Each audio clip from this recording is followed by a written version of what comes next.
Guilty on all counts. We have a verdict. It is guilty on all 17 counts.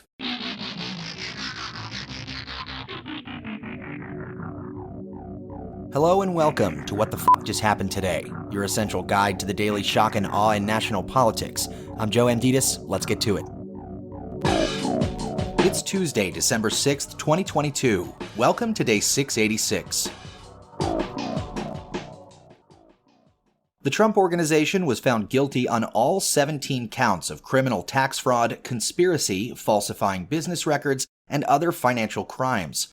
The verdict is the culmination of a 3-year investigation by the Manhattan District Attorney's Office. The two corporate entities, the Trump Corporation and the Trump Payroll Corporation, face a total of more than $1.6 million in fines. The case was built around testimony from the Trump Organization's former finance chief, Alan Weisselberg, who pleaded guilty in August to 15 counts of tax fraud, conspiracy, and grand larceny, among others.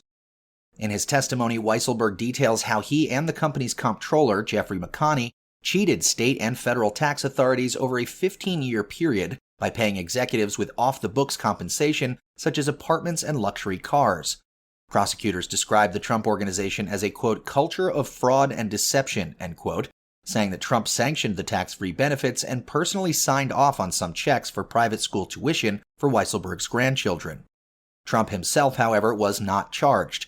Trump and his children and his company also face a civil suit filed by the New York Attorney General, accusing them of staggering fraud. Meanwhile, the January 6th committee announced that it will make criminal referrals to the Department of Justice. Chairman Benny Thompson told reporters that the committee has, quote, made decisions on criminal referrals, end quote, but did not disclose how many or who the targets will be, or whether Trump will be among them. Quote, at this point, there'll be a separate document coming from me to DOJ, Thompson said.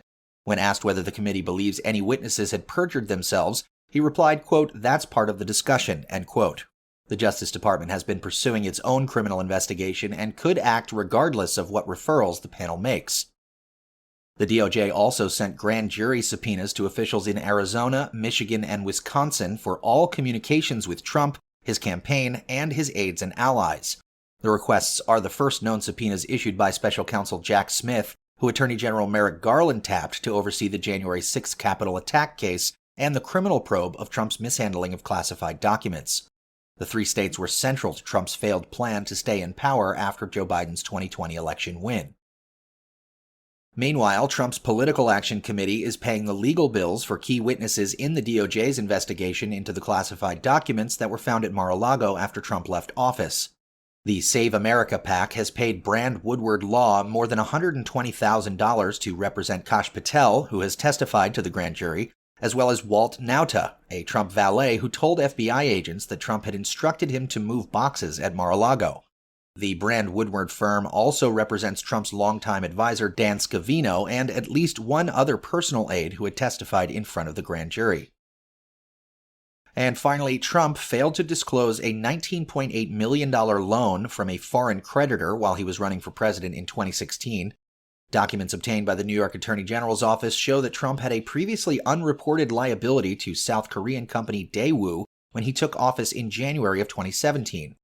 Daewoo was the only South Korean company allowed to operate in North Korea during the 1990s. The loan was reported on the Trump Organization's internal documents. The failure to disclose is not necessarily illegal because government disclosure laws require presidential candidates and presidents to list personal debts. The debt, however, still could have posed a conflict of interest given Trump's frequent boasting about his close relationship with North Korean dictator Kim Jong-un while he was president. That's all for now. You can find the links and sources for all of these stories on the main website. And as always, visit whatthefjusthappenedtoday.com for the latest news and headlines. Until next time, I'm Joe Amditis.